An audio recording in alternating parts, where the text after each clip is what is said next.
For millions of Indians, the wheels of life don't stop turning, and that includes those like migrant worker TAPAN GHOSH from the state of West Bengal in the east of the country.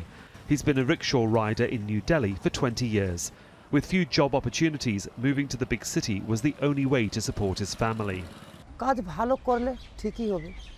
It would be wonderful if my son and daughter get an education. That's my only wish and nothing else. As a responsible rural voter, I go to great lengths to cast my vote.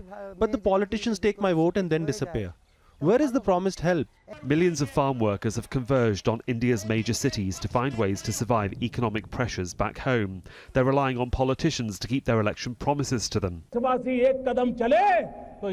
Millions of Indians voted for the Bharatiya Janata Party, or BJP, led by right-wing populist leader Narendra Modi. In 2014, he promised a lot to the electorate, especially the young. If we want the country to progress, then we need to develop their skills. That's my mission. This is my promise, to develop Skill India. Because the promises were made that, well, there will be Skill India training and there will be something called a startup. So hope was really rising.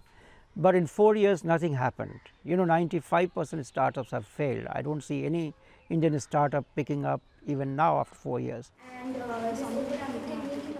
In the capital, New Delhi, aspiring fashion designers are close to graduating, and many in this class, like MUSKAN and Delisha, are first-time voters. Because I'm a person who keeps my promises, I would want a government who keeps their promises, just not for the sake of getting votes in the next elections, but to be there for the people. As we graduate out of college, the first thing which we will look at are jobs, and that's what we want.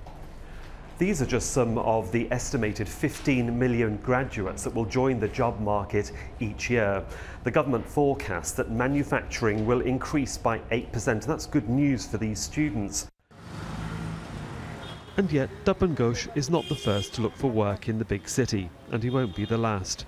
But he'll be heading back to his village to vote, hoping his choice of candidate will keep his election promises. Sohail, Rahman, Aljazeera, New Delhi.